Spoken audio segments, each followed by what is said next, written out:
نحمده ونستعينه ونستغفره ونؤمن به ونتوكل عليه ونعوذ بالله من شرور أنفسنا ومن سيئات أعمالنا من يهده الله فلا مضل له ومن يضلل فلا هادي له ونشهد أن لا إله إلا الله وحده لا شريك له ونشهد أن سيدنا ومولانا محمدا عبده ورسوله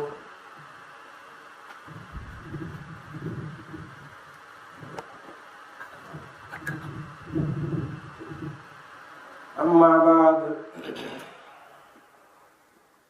أعوذ بالله من الشيطان الرجيم بسم الله الرحمن الرحيم يا أيها الذين آمنوا قوا أنفسكم وأهليكم نارا وقودها الناس والحجارة عليها ملائكة غلاظ شداد لا يعصون الله ما أمرهم ويفعلون ما يؤمرون وقال تعالى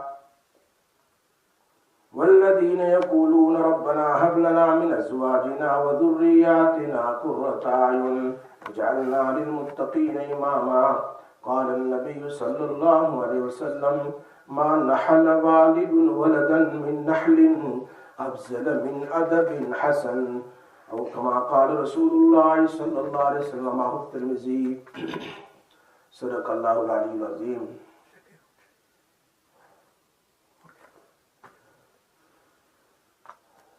میرے دوستو اور پردہ نشین میری محترمہ مائیں اور بہنیں،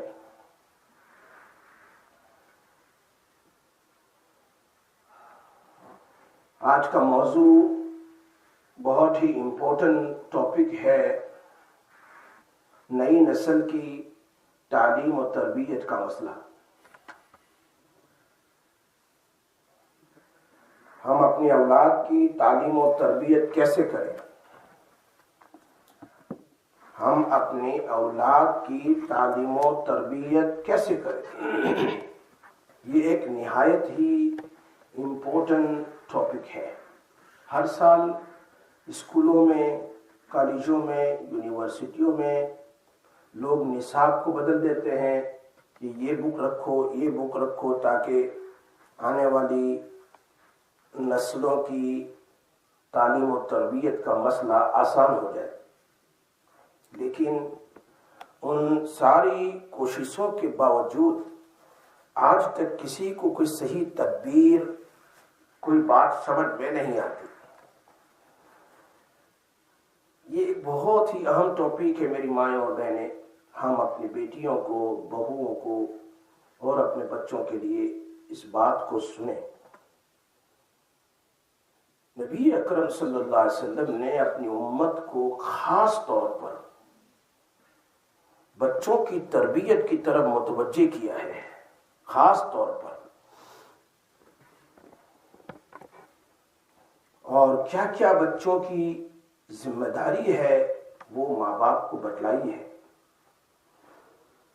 بچوں کی ذمہ داری تو بہت ساری ہے، لیکن امپورٹنٹ رسپانسبلٹی وہ how to bring up, how to make tarbiyat children. اولاد کی تربیت کیوں ضروری ہے؟ اپنے اولاد کی تربیت کیسے کریں؟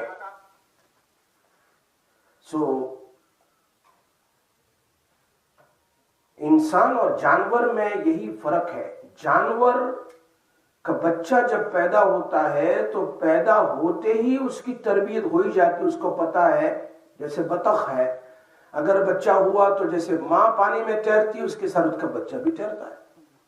گائے بھینس جو کا بچہ پیدا ہوا within 2-3 minutes 5 minutes اس کو پتا ہے دودھ پینا ہے۔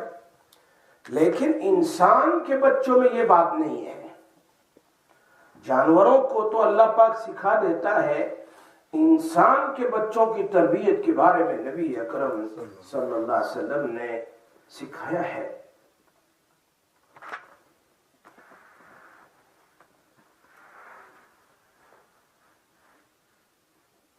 یہ بات 1400 سال پہلے نبی اکرم صلی اللہ علیہ وسلم نے امت کو سکھائی۔ سب سے پہلا کام جو حکم دیا ماں باپ کو، سب سے پہلا کام کہ اگر تم نیک اور صالح اولاد چاہتے ہو تو نیک عورت سے نکاح کرو. سب سے پہلا کام اللہ کے نبی نے بتلایا.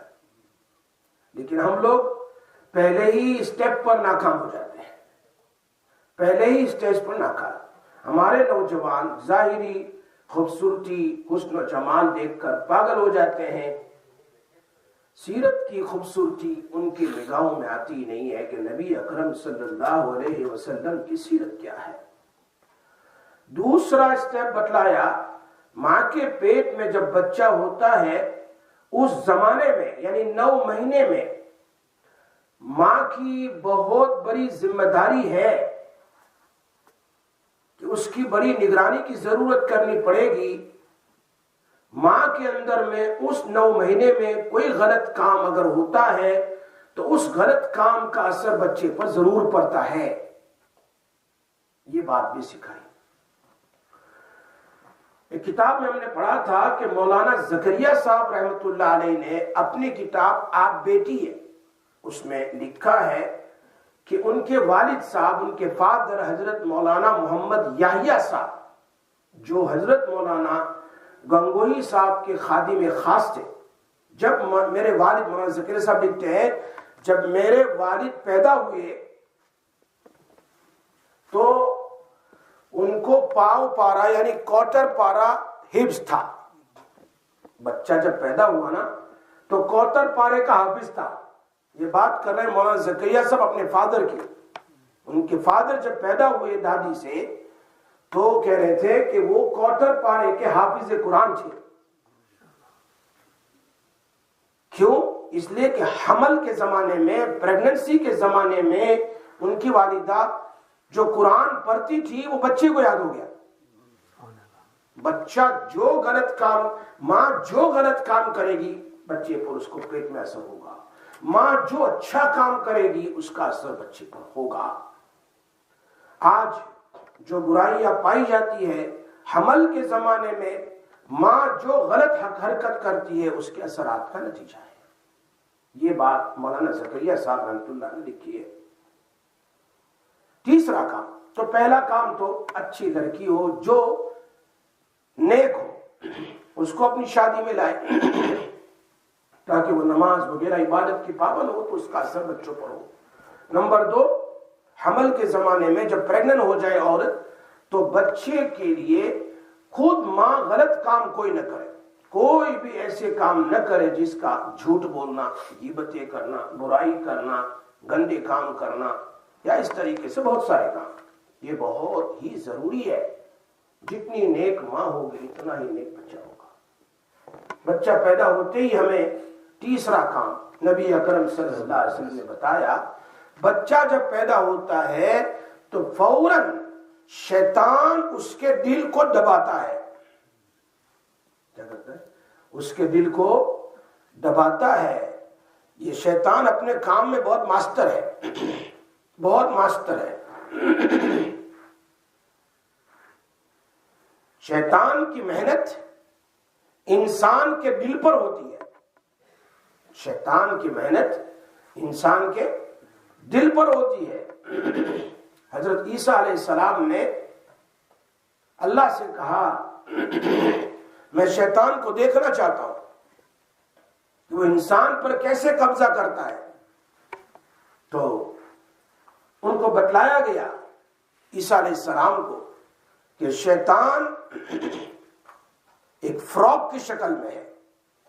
یہ ایلیفنٹ کے ٹرم کے اس کے پاس شکل ہے. ایلیفنٹ کا ٹرم ہوتا ہے نا, سونڈ جس کو کہتے ہیں, وہ دل پر رکھتا ہے انسان کے.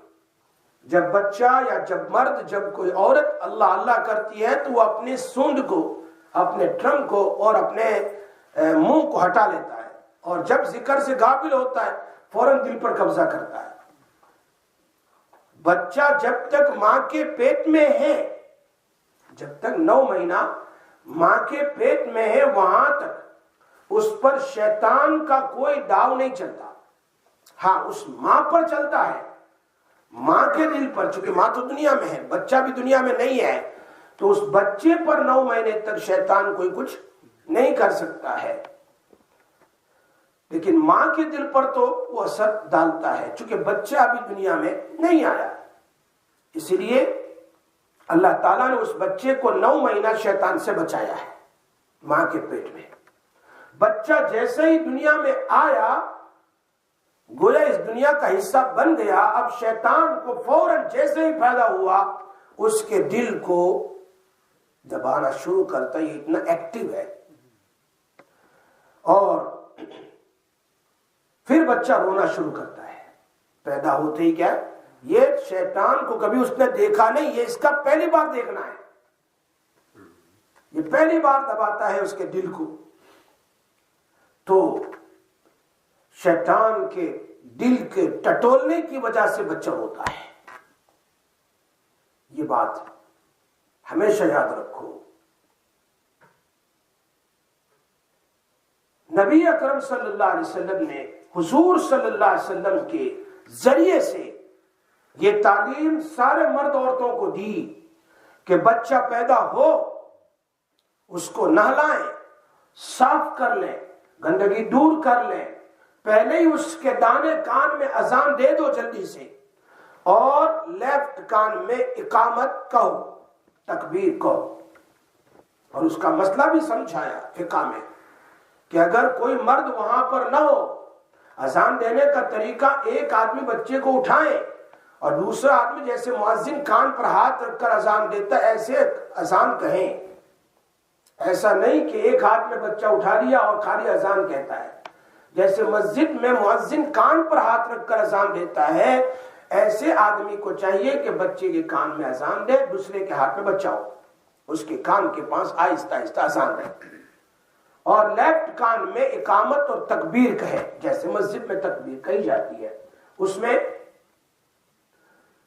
قد قامت الصلاۃ بھی بولا جائے۔ یہ بات نبی اکرم صلی اللہ علیہ وسلم نے بتائی۔ کیوں؟ اس لیے کہ ابھی بچے کا جو دل ہے نا بالکل کلین سلیٹ ہے، کلین بالکل سلیٹ ہے، جس ہم سلیٹ پر لکھتے ہیں کچھ نہیں، کاغذ ہے، کلین کاغذ ہے۔ جیسے ہی اذان دیں گے، تکبیر دیں گے، تو بچے کے دل میں سب سے پہلے اگر کوئی چیز جائے گی تو اللہ کا نام جائے گا اس کلین دل کے اوپر۔ آپ اندازہ لگائیں، میری اور آپ کی زندگی، مائیں اور بہنیں، مرد سب 40 سال، 50 سال، 60 سالوں کی ہو گئی، لیکن کتنے ایسے لوگ ہیں جو ابھی تک اذان اور اقامت کے مفہوم اور معنی کو بھی نہیں سمجھتے کہ اس میں اللہ کیا کہتا ہے، جس کے کہنے سے اللہ بچے کے شیطان سے حفاظت کرتا ہے۔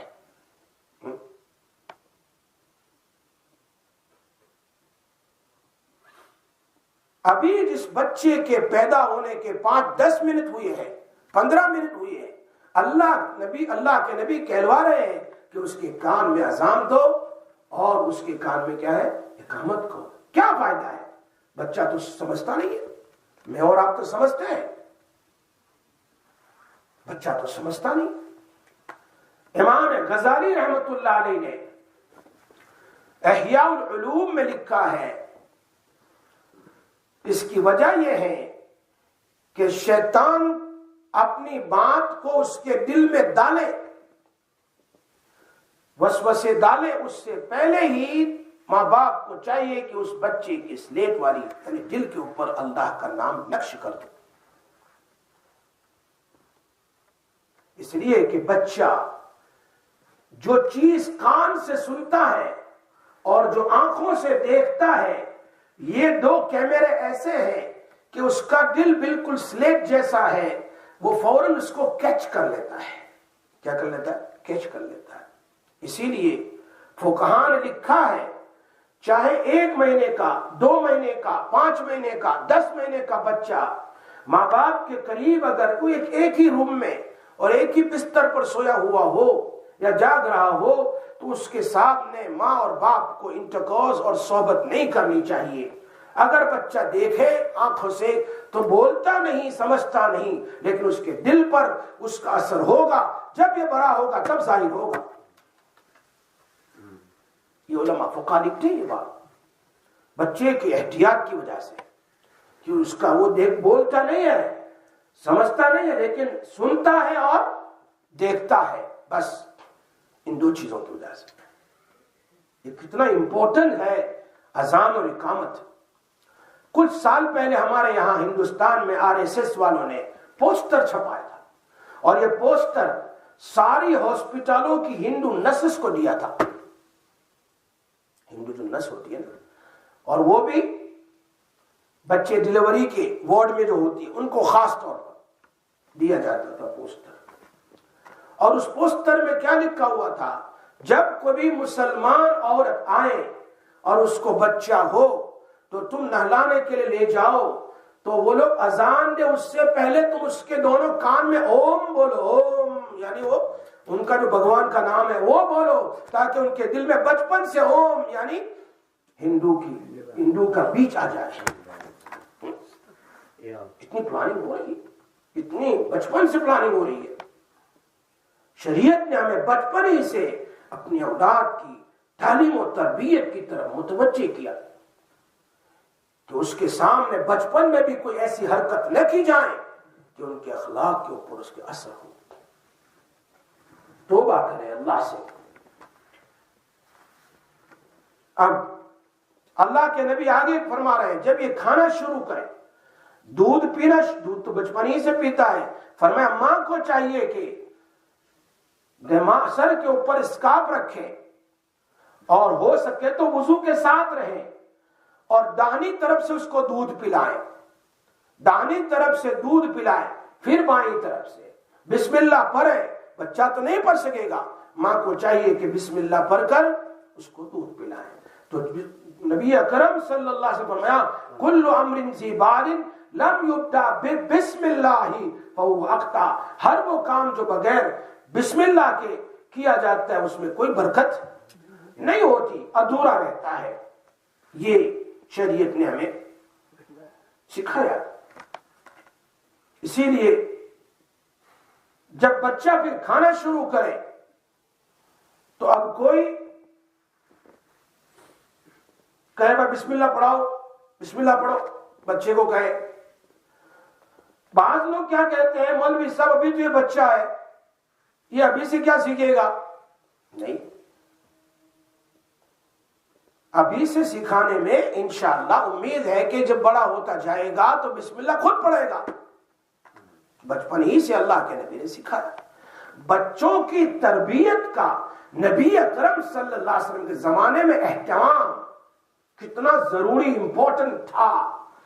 حضرت عمر ابن ابو سلمہ جو ام سلمہ رضی اللہ تعالی عنہا کے بیٹے ہیں, یہ جب شادی ہوئی, ابو سلمہ کا انتقال ہو گیا, ام سلمہ کا نکاح پھر رسول اللہ صلی اللہ علیہ وسلم کے ساتھ ہوا.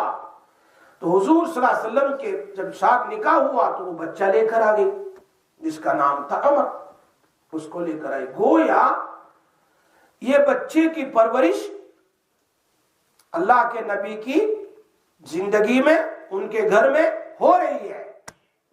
کیسے اللہ کے نبی اس کی پرورش کر رہے ہیں. حضرت عمر ابن ابی سلمہ فرماتے ہیں, میں کھانا کھا رہا تھا, اپنے بچپن کا واقعہ بتا رہے ہیں. میرا ہاتھ پلیٹ میں گھوم رہا تھا, کبھی ادھر سے تھوڑا لیتا تھا, کبھی ادھر سے. اس زمانے میں بڑے کھانچے میں بڑی پلیٹ میں کھانا کھاتے تھے سب, تو کبھی میں ادھر سے لیتا تھا, کبھی ادھر سے. اللہ کے نبی ام سلمہ جب کھانے بیٹھتے تھے تو نبی اکرم صلی اللہ علیہ وسلم فرمایا غلام سم اللہ, اے بچے پہلے بسم اللہ پڑھ. کیا کہہ رہے, بسم اللہ پڑھ. وَكُلْ بِيَمِينِكَ, دوسرا لیسن کیا ہے, دانے ہاتھ سے کھا, رائٹ ہینڈ سے کھا. وَكُلْ مِمَّا يَلِيكَ, اپنی طرف سے کھا, اپنے سامنے سے کھا, ہر طرف ہاتھ نہ ڈال. 3 لیسن اس بچے کو اللہ کے نبی دے رہے ہیں. اتنی زبردست لیسن ہے. اس روایت کو نقل کرنے کے بعد امام بخاری شریف میں خود الفاظ نقل کر رہے ہیں عمر کے, فما زالت تلک نعمتی بعد. حضور صلی اللہ علیہ وسلم کے ارشاد کے بعد پوری زندگی میں اسی طرح کھاتا رہا, کبھی بسم اللہ نہیں بھولا, کبھی بائیں ہاتھ سے نہیں کھایا. تو بڑے بڑے بڈھے بائیں ہاتھ سے کھاتے ہیں, لیفٹ ہینڈ سے کھاتے ہیں, پانی بھی لیفٹ ہینڈ سے پیتے ہیں. چلو نان مسلم تو سمجھ میں آئے، لیکن مسلمان بھی کھانا لیفٹ ہینڈ سے کھاتے ہیں، ایسے دانے ہاتھ میں وہ فوک ہوتا ہے، لیفٹ سے چمٹ لیتے ہیں اور کھاتے ہیں۔ کہیں کو میں نے دیکھا بوڑھا ہو گیا ابھی تک اس کو کھانے کا طریقہ معلوم نہیں ہے کہ میرے نبی نے دانے ہاتھ سے کھانے کا خود حکم دیا ہے اور تعلیم دی ہے۔ کوئی بھی بچہ ہو، کوئی بھی آدمی ہو، اگر لیفٹ ہینڈ سے کھاتا ہو، چاہے وہ تمہیں گالی دے، برا، اس کو فوراً ٹوکو، بھائی دانے ہاتھ سے کھا، تو کم سے کم تمہیں ایک سنت کا ثواب، تعلیم تبلیغ کا ثواب تو مل جائے گا۔ فوراً اس کی اصلاح کرو۔ ایسا نہیں یار یہ بچہ ہے سمجھدار ہے، نہیں، آدمی بھول جاتا، اس کو یاد دلا دو، بھائی دانے ہاتھ سے کھاؤ، بھائی بسم اللہ پڑھو، سب کھانا شروع کرو، یاد دہانی کرانی چاہیے، سب بسم اللہ پڑھو، کھانا شروع کرو، دانے ہاتھ سے کھائیں اور پھر اپنی طرف سے کھائیں۔ ہاں فروٹ وغیرہ ایسا ہو کہ 4-5 قسم کی آئٹم رکھی ہے تو آدمی ادھر ادھر سے لے سکتا ہے، اس لیے کہ وہ اس کی طرف نہیں ہے تو ادھر سے لے سکتا ہے اس میں، لیکن ایک قسم کا کھانا ہو تو مما یلیک اپنی طرف سامنے سے کھائیں۔ یہ ہیں بچے کو بھی تعلیم دی جاتی تھی، پوری زندگی اس پر وہ عمل کرتے تھے۔ کیوں؟ العلم فی الصغر کالنقش فی الحجر، عربی کی کہاوت ہے کہ جب بچے کو بچپن میں سکھایا جائے، جیسے پتھر پر آپ لوگ دیکھتے ہیں، آپ سفر میں جاتے ہیں، کہیں ماؤنٹن پر لکھا ہوا ہوتا ہے اپنا نام کیا اور کیا، سالوں تک رہتا ہے ان کا نام۔ آپ کہیں جاؤ سفر میں ہولیڈے تو دیکھنا لوگ اپنا نام اور کیا لکھ دیتے ہیں، لکھا ہوا ہوتا ہے، کوئی بسم اللہ لکھتا ہے، کوئی درود شریف لکھتا ہے، کوئی کیا لکھتا ہے۔ یہ پتھر پر جو نقش کر دیا ہے، ایسے ہی بچہ ہے، اس کے سامنے جب اس کو بولیں گے تو اس کے دل پر نقش ہو جائے گا، پھر یہ کبھی نہیں بھولے گا۔ بچپن ہی تو سکھایا جاتا ہے۔ مولانا زکریا صاحب رحمت اللہ علیہ نے اپنی تربیت کے واقعات آپ بیٹی میں لکھے ہیں، اللہ کرے لوگ آپ بیٹی کو پڑھیں، 2 جلد ہے، اس کو پڑھنا چاہیے۔ ان کے والد حضرت مولانا یحییٰ صاحب، جیسے میں نے بھی سنایا، جب وہ پیدا ہوئے تو کوثر قرآن کے حافظ تھے، کوثر پاڑے کے حافظ تھے، کیونکہ ان کی ماں جو ہے مولانا زکریا صاحب کی دادی بہت قرآن پڑھتی تھی۔ جب بچہ پیدا ہوتا تھا قرآن پڑھنا چاہیے، اس کا اثر بچے پر ہوتا ہے۔ فرمایا میرے والد صاحب بہت سخت تھے، حضرت فرماتے تھے ہر چیز میں میری نگرانی، بچہ کیا کرتا ہے، کہاں جاتا ہے، کون دوست ہے، کیا ہے، کیسے ہے، نگرانی نگرانی نگرانی نگرانی، یہاں تک کہ نمازوں کے معاملے میں بھی پوچھتے تھے، نماز پڑھی، دیکھتے تھے۔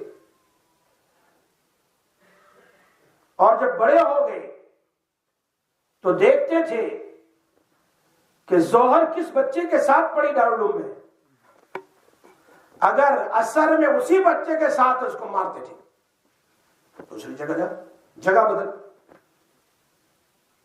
حضرت فرما اگر کوئی بچہ میرے ساتھ ظہر کی نماز میں ہوتا، وہی بچہ عصر کی نماز میں بھی میرے ساتھ کھڑا ہوتا تو میں بہانہ کر کے نیت توڑ کے دوسری جگہ چلا جاتا تھا، اتنا ڈر لگتا تھا مجھے بات کہ مجھے ماریں گے، کیونکہ مجھ سے پوچھیں گے ظہر میں بھی تیرے ساتھ یہ تھا، عصر میں بھی دوستی کی تم نے۔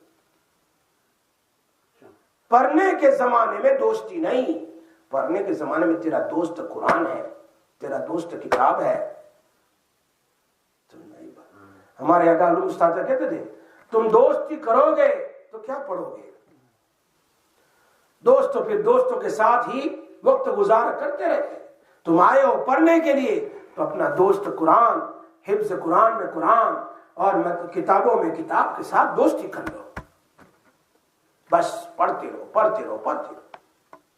مجھے یاد پڑتا ہے ہم جب پڑھتے تھے تو میں تو کئی سالوں تک عصر کے بعد کھیلنے بھی نہیں جاتا تھا، عصر سے لے کر مغرب تک اکیلے کلاس میں بیٹھ کر کے، ایسے بینچ ہوتے تھے اس کو سامنے رکھ کر پورے دن میں استاد نے جو سمجھایا تھا اس کو میں سب بیٹھ کے سامنے بولتا تھا، پھر وہی سبق مغرب کے بعد بچوں کے سامنے دہراتا تھا کہ آج استاد نے کیا پڑھایا، اس کتاب میں کیا پڑھایا، اس میں کیا پڑھایا، اس میں کیا پڑھایا، اور ایسا یاد ہو جاتا تھا کہ امتحان میں پھر نمبر 1 پر آدمی کامیاب ہو جاتا ہے، کیونکہ اس نے دوستی کی کتاب کے ساتھ۔ تو یہ بات ہے.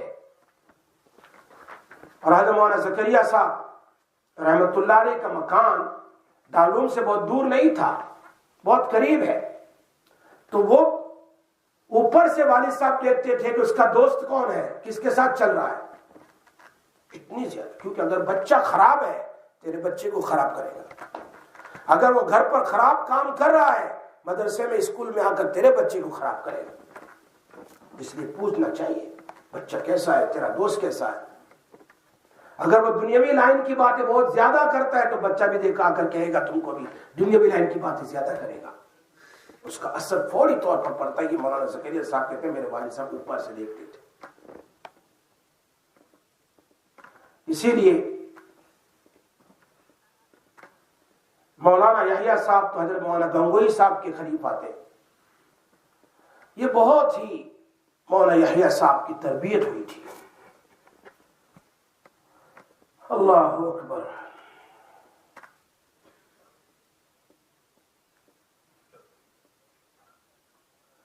تو بچوں کی 5ویں مثال بتلائی کہ جب بچپن ہی سے اس کو ہر کام میں کیا سکھاؤ بھائی، بسم اللہ بسم اللہ بسم اللہ، اس طریقے کی باتیں. اصل مسئلہ کیا ہے کہ آج ماں باپ کے پاس بچوں کے اندر تقوی پیدا ہو جائے، تربیت ہو جائے، خود کے اندر تقوی نہیں، خود نماز نہیں پڑھتے ہیں تو بچوں پر اس کا کیا اثر ہوگا. اس لیے پہلے اپنے اندر تقوی پیدا کیجیے. اس لیے کہ آج اولاد کی تربیت کی طرف بہت زیادہ توجہ دینے کی ضرورت ہے، ورنہ وہ جدھر جائیں گے گھوم جائیں گے، پھر ماں باپ کی بات نہیں سنیں گے. اللہ سمجھ نصیب فرمائے. ابھی کچھ عرصے پہلے غالباً 2-3 سال پہ ازبکستان میں سفر میں گیا تھا، بخارا سمرقند. وہ بخارا سمرقند ہے جہاں سے پوری دنیا کو حدیث سپلائی ہوئی. بخاری شریف تو وہاں پر لکھی گئی، ترمذی شریف وہیں لکھی گئی، دونوں کی قبر وہیں پر ہے. وہاں بڑے بڑے محدث پیدا ہوئے. اب وہاں جا کر دیکھو، آج میں جب گیا تھا کئی بچوں کو پوچھا، اب تو تھوڑا تھوڑا ہو رہا ہے، تھوڑا تھوڑا 10% مدرسہ کھلے، ورنہ 100% 50% بھی نہیں ہے. نوجوانوں کو پوچھو، جہاں سے پوری دنیا میں حدیث پھیلی ہے وہاں کے نوجوان کو ہم نے پوچھا کلمہ پڑھو، یاد نہیں ہے، کلمہ بھی یاد نہیں ہے. ایک مرتبہ ایک نوجوان کو بلایا کہ چلو کلمہ پڑھو، میں پڑھاتا ہوں لا الہ الا اللہ محمد رسول اللہ. تو ان کی زبان پر بھی نہیں آتا تھا لا الہ الا اللہ محمد رسول اللہ، اتنا ڈیفیکلٹ تھا بولنا بھی.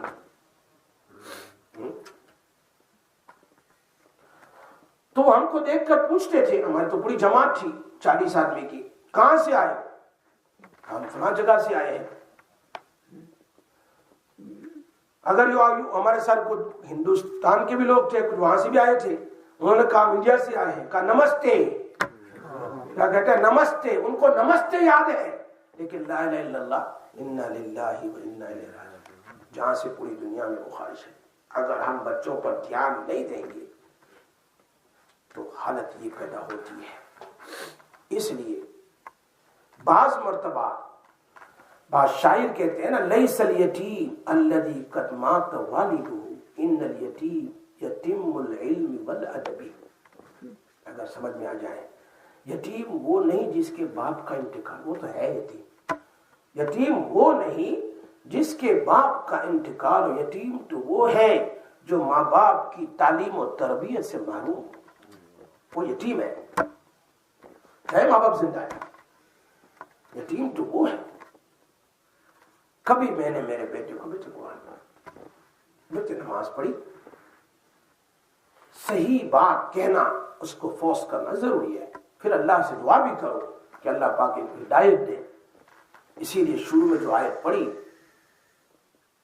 رب هب لي ربنا هب لنا من ازواجنا وذرياتنا قرة اعين واجعلنا. پہلے زمانے میں ایسا ہوتا تھا کہ ماں باپ خوب دعائیں کرتے تھے، نفل نمازوں میں سلام سے پہلے یہ دعا کثرت سے پڑھتے تھے، ربنا ہب لنا من ازواجنا. سنت میں، نفل میں، تہجد میں، اشراق میں، چاس میں، چوتھی رکعت کا سلام پھیرنے سے پہلے یہ دعا پڑھتے تھے، ربنا ہب لنا من ازواجنا وذریاتنا قرۃ اعین واجعلنا للمتقین اماما. یاد کر لینی چاہیے یہ دعا. اللہ نے ہمیں سکھائی ہے کہ اپنے بچوں کی تربیت کے لیے کون سی دعا پڑھنا ہے. بعض جگہ میں رب اجعلنی مقیم الصلاۃ ومن ذریتی، اے اللہ مجھے بھی نمازی بنا، میری اولاد کو بھی نمازی بنا. کثرت سے پڑھے آدمی، کثرت سے پڑھے. بچے کو صبح اسکول مدرسے چھوڑنے کے لیے جائیں تو راستے میں گھر سے نکلنے کی دعا پڑھائیں، بسم اللہ توکلت علی اللہ ولا حول ولا قوت الا باللہ. اس کو دعا پڑھا کر بھیجے. اللہ فرماتے ہیں کفیت وہدیت ووقیت، اللہ اس کے لیے کافی ہے. اللہ اس کو راستہ دکھلائے گا اور اللہ اس کی پوری حفاظت کرے گا. جب تک یہ گھر پر آ جائے پورا دن اللہ کی حفاظت میں رہے گا، اللہ کی کفایت میں رہے گا، اللہ کی ہدایت والے راستے پر رہے گا. یہ بات ضروری ہے. اپنے بچے کو جب گھر سے نکالے، چاہے مدرسے کے لیے چاہے بسم اللہ توکلت علی اللہ ولا حول، اور راستے میں اس کو کہے پڑھو رب زدنی علما، رب زدنی علما. نبی اکرم صلی اللہ علیہ وسلم کو وہ امام الاولین امام الاخرین ہیں، ان کو علم اوتیت علم الاولین والآخرین، مجھے پہلوں کا پچھلوں کا سارا علم دیا گیا. پھر بھی اللہ قرآن میں کہتے ہیں وقر، میرے نبی بولو رب زدنی علما، میرے علم کو زیادہ کر دے.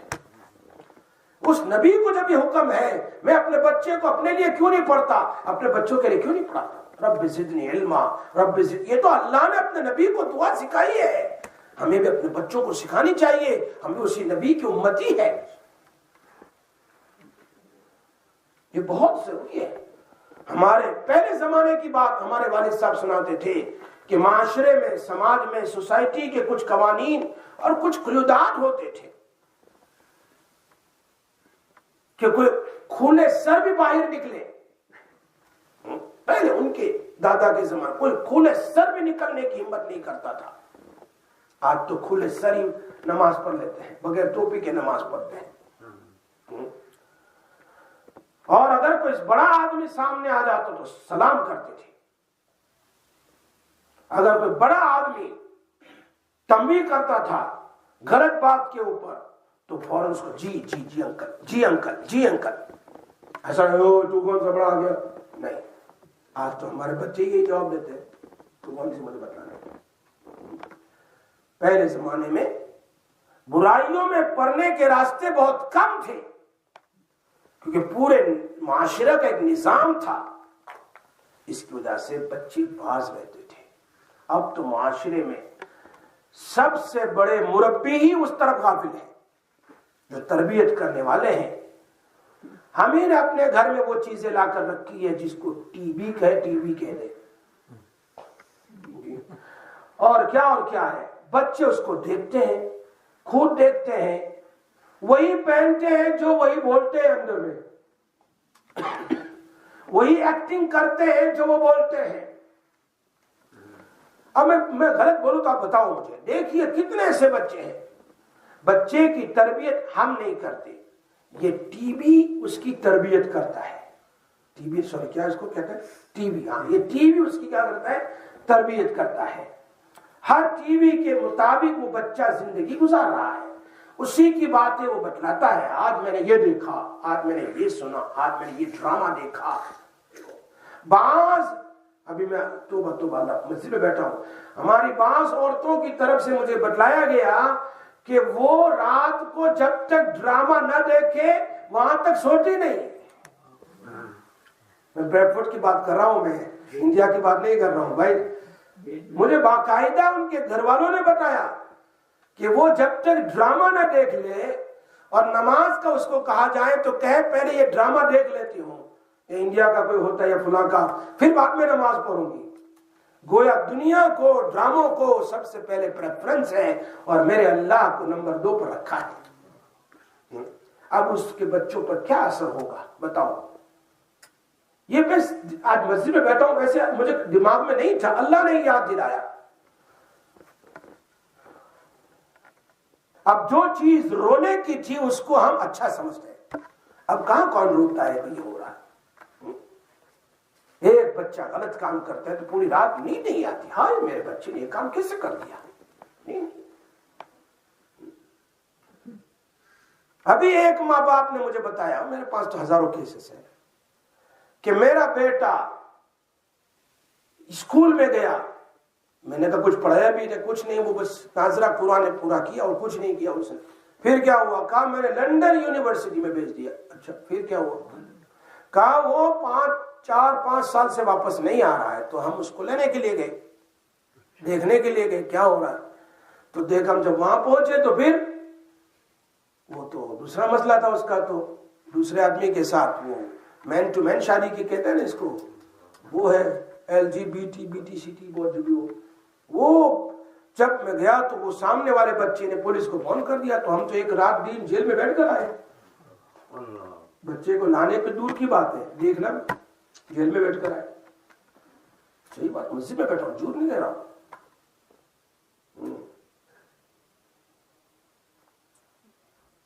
مولانا زکریا صاحب رحمۃ اللہ علیہ نے لکھا ہے کہ ہم اپنی اولاد کے لیے نمونہ بنے، ہم نمازوں کا اہتمام کریں اور ان سے نمازوں کا اہتمام کروائیں. ہم ہی نہ پڑھیں تو کیسے پڑھیں گے؟ ہم گناہوں سے بچنے کا اہتمام کریں، ان سے گناہوں سے بچنے کا اہتمام کروائیں. یہ سارے کام کریں گے تو ہمارے بچے بھی کریں گے. حضرت شیخ رحمۃ اللہ علیہ نے آپ بیٹی کے اندر ایک واقعہ نقل کیا.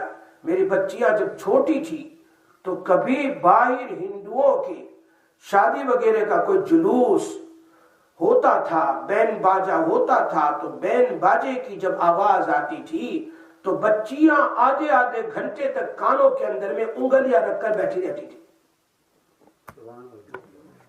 مولانا زکریا صاحب کے گھر کی بات بتائی.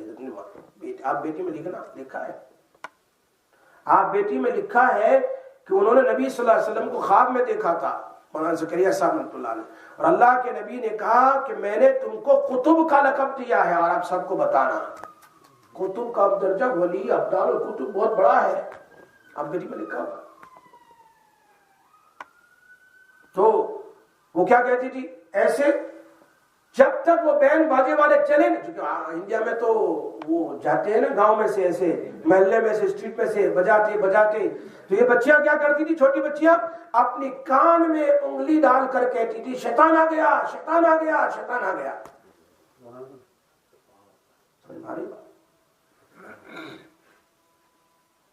پھر جب ماں سے پوچھتی تھی یا کسی اور سے شیطان گیا، لیکن وہ سن نہیں سکتے نا، شیطان چلا گیا، وہ کہتے ہاں چلا گیا، تو انگلی نکالتی تھی. حضرت آگے لکھتے ہیں ان بچیوں کی اولاد کو میں دیکھتا ہوں کہ جب کبھی کوئی ایسا بین باجے والا آتا ہے تو اس کو دیکھنے کے لیے باہر نکل جاتی ہے.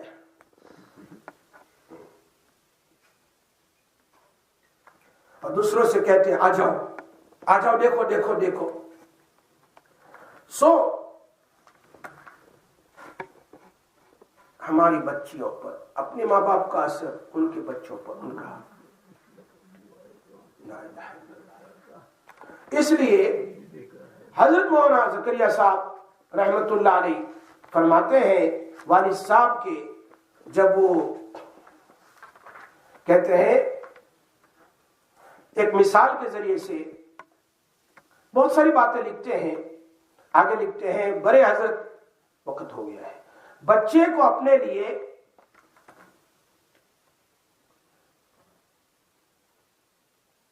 مولانا زکریا صاحب رحمت اللہ علیہ فرماتے ہیں کہ میرے والد صاحب حضرت شاہ عبد الرحیم صاحب رحمت اللہ علیہ کے رائے پوری کے پاس جاتے تھے. جب میں بڑا ہو گیا تو والد صاحب نے میرے ہاتھ سے ہی حضرت رائے پوری کے نام خط لکھوایا، بیٹھو بیٹے، اور حضرت کے اوپر میں جو کہوں تم لکھو. بچے کے پاس بزرگ کے اوپر خط لکھوا رہے ہیں. زکریا کی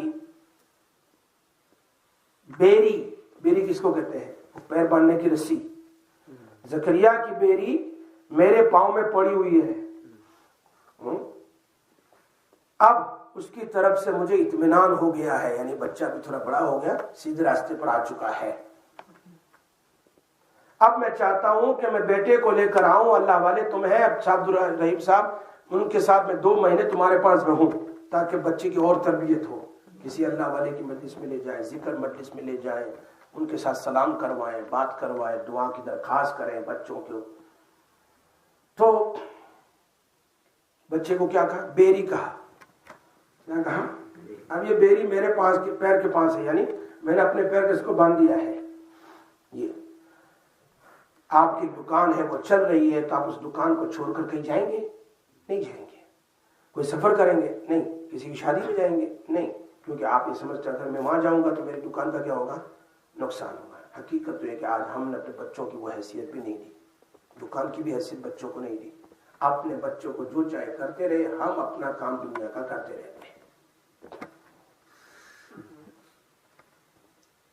دیہاتوں کے اندر عورتیں بھینس خریدتی ہے تو جب بھینس کے دودھ دینے کا زمانہ ہوتا ہے تو اس زمانے میں اگر خاندان میں کہیں شادی میں جانا ہو، ہم کو تو پتہ ہے چونکہ ہم تو وہ بھینس والے ہی تھے، ہم نے تو بھینسیں چڑھائی بھی ہے، میں نے، بڑے بھائی نے، سب نے۔ ایسا کوئی موقع ہوتا تھا کہ سب خاندان کے لوگ وہاں جائیں تو گھر والے تمام لوگ وہاں جاتے ہیں، لیکن وہ عورت نہیں جاتی کیونکہ اس کو کیا نکالنا ہے؟ اگر دودھ نہیں نکالا تو پھر وہ جانتی ہے اگر میں وہاں جاؤں گی تو میری بھینس دوسرے دن دودھ نہیں دے گی، اس کو پتا ہے۔ اللہ، دیہات کی ایک عورت بھینس کے خاطر ساری قربانیاں دینے کے لیے تیار ہے، ہم اپنے اولاد کے خاطر 1 گھنٹہ بھی قربانیاں نہیں دیتے۔ خیر، اپنی اولاد کی تعلیم و تربیت کرو، بہت ضروری ہے۔ 2-4 باتیں مجھے کہنی تھی، وہ مجھے سمجھ میں آئی ہے۔ اللہ پاک ہم سب کو عمل کی توفیق عطا فرمائے، اللہ ہماری اولادوں کو نیک بنائے، حافظ قرآن بنائے، عالم دین بنائے، یا ارحم الراحمین، یا ذو الجلال والاکرام، یا حی یا منان، یا بدیع السماوات والارض۔ اللهم صل على سيدنا محمد وعلى آل سيدنا محمد وبارك وسلم۔ اللهم صل على سيدنا محمد وعلى آل سيدنا محمد وبارك وسلم۔ اللهم صل على سيدنا محمد وعلى آل سيدنا محمد وبارك وسلم۔ اللہ عفو کا، کرم کا، رحم کا معاملہ فرما، اللہ عفو کا، رحم کا، کرم کا معاملہ فرما، اللہ عفو کا، رحم کا، کرم کا معاملہ فرما۔ اے اللہ مغفرت فرما، اللہ ہم سب کی مغفرت فرما، ہم سب کی مغفرت فرما، ہماری آل و اولاد کی مغفرت فرما، ہمارے ماں باپ، بھائی بہن، رشتہ دار کی، پوری دنیا کے مسلمانوں کی جان کی، مال کی، آبرو کی، عزت کی حفاظت فرما، سب کی مغفرت فرما، سب کی مغفرت فرما، مردوں کی، زندوں کی مغفرت فرما۔ یا ارحم الراحمین، یا ذی الجلال والاکرام، جو بیمار ہے انہیں شفا عطا فرما، جو بیمار ہے انہیں شفا عطا فرما۔ یا ہمارے سبھی بھائی خلیفہ، ان کی والدہ بیمار ہے، اللہ انہیں شفا عطا فرما، انہیں عافیت نصیب فرما، اے اللہ انہیں عافیت نصیب فرما، اے اللہ خیر کا، عفو کا معاملہ فرما، عافیت کا معاملہ فرما۔ یا اللہ اس مجمع میں جو بھی بیمار ہو سب کو شفا عطا فرما، جس درد میں، جس پریشانیوں میں، اے اللہ بلڈ پریشر میں، شوگر میں، ڈائبٹیز میں، بدن کے درد میں جو بھی مبتلا ہو، جس قسم کی بیماریوں میں مبتلا ہو، اللہ اسے تو مکمل شفا عطا فرما، اللہ تو مکمل شفا عطا فرما۔ اے اللہ کینسر کی بیماری سے حفاظت فرما، اے اللہ ایریا رگڑنے والی بیماریوں سے حفاظت فرما، آنے والے فتنوں سے ہماری آل اولاد کی حفاظت فرما، آنے والی بیماریوں سے ہماری آل اولاد کی حفاظت فرما۔ یا اللہ خیر کا معاملہ فرما، شرور سے ہماری حفاظت فرما، شرور سے ہماری حفاظت فرما۔ اللہ ہماری اولادوں کو ہماری آنکھوں کی ٹھنڈک بنا، اللہ ہمیں اور ہماری اولادوں کو اچھی کمپنی نصیب فرما، اچھے لوگوں کی صحبت نصیب فرما، بری صحبتوں سے حفاظت فرما، شیطان سے حفاظت فرما۔ اے اللہ دین کے داعی بنا، دین کے عالم بنا، دین کے اور قرآن حدیث کے عامل بنا، اے اللہ حافظ قرآن بنا، عاشق قرآن بنا، دنیا بھی نصیب فرما، دین بھی نصیب فرما، دنیا بھی نصیب فرما۔ اے اللہ تو نے قرآن میں ہمیں دعا سکھائی ہے، ربنا آتنا فی الدنیا حسنہ وفی الآخرۃ حسنہ وقنا عذاب النار. ہماری دنیا بھی بہتر بنا دے، قبر بھی بہتر بنا دے، آخرت بھی بہتر بنا دے، جہنم سے بچا لے، عذاب سے بچا لے. اے میرے مولا، اے میرے مولا، اے میرے مولا، اپنے فضل سے، کرم سے، رحم سے اے اللہ اپنے نبی پاک صلی اللہ علیہ وسلم کے ساتھ جنت الفردوس میں جانا نصیب فرما. اے اللہ بغیر حساب کے جانا نصیب فرما. اے اللہ بغیر حساب کے جانا نصیب فرما. یا اللہ ہمیں صبر والے لوگوں میں سے بنا دے، ہمیں صبر شکر والے لوگوں میں سے بنا دے، صبر شکر والے لوگوں میں سے بنا دے. ہم کمزور ہیں اللہ، ہمارا امتحان نہ لے. ہم کمزور ہیں، ہمارا امتحان نہ لے، ہمیں معاف کر دے. اللہ ہماری غلطیوں کی وجہ سے ہماری اولاد کو ہے اللہ غلط لائن سے بچا لے. ہم توبہ کرتے ہیں اللہ، ہم توبہ کرتے ہیں اللہ، ہم توبہ کرتے ہیں اللہ. ہماری اولاد کو نیک بنا دے، ہمارے گناہوں کو معاف کر دے. ہمارے گناہوں کے اثرات ہماری اولاد پر نہ ڈالے میرے مولا. اللہ ان کو ہماری آنکھوں کی ٹھنڈک بنا. اللہ ان کو ہماری آنکھوں کی ٹھنڈک بنا. ہماری اولادوں کو نیک بنا، ہماری اولادوں کو نیک بنا. ماں باپ کی آنکھوں کی ٹھنڈک بنا. ہماری نسلوں میں علماء کرام پیدا فرما، اولیاء کاملین پیدا فرما، اولیاء صالحین پیدا فرما، علماء ربانیین پیدا فرما. اے اللہ بگڑنے سے، پھسلنے سے، اے اللہ گمراہیوں سے ہماری اولاد کی حفاظت فرما. بگڑنے سے، پھسلنے سے، گمراہیوں سے ہماری اولاد کی حفاظت فرما. اے اللہ ہماری اولادوں کو آنکھوں کی ٹھنڈک بنا، نیک اور صالحین میں سے بنا، ماں باپ کے فرما بردار بنا. اللہ ہماری اس مسجد کو آباد فرما، آباد کرنے والوں کو آباد فرما. اللہ اس مجمع میں جتنے لوگ دور دور سے آئے ہیں اے اللہ سب کا آنا قبول فرما، سب کا بیٹھنا قبول فرما، سب کا سننا قبول فرما. اپنے نبی پاک صلی اللہ علیہ وسلم کے صدقے اے اللہ ہماری دنیا آخرت قبر سب بنا دے. اے اللہ جب تک زندہ رکھے ایمان پر زندہ رکھنا. اے اللہ جب موت آئے ہر ایک کو اپنے اپنے وقت پر خاتمہ بالخیر نصیب فرما. اللہ اپنے فضل و کرم سے، اپنے رحم و کرم سے ہماری دعا ان آمین کہنے والے اور آمین کہنے والی میری مائیں اور بہنوں کی آمین کے ساتھ ہماری آمین کو ملا کر ہماری دعا اور توبہ قبول فرما. وصلی اللہ تعالی علی سیدنا محمد وعلی وسلم اجمعین برحمتک.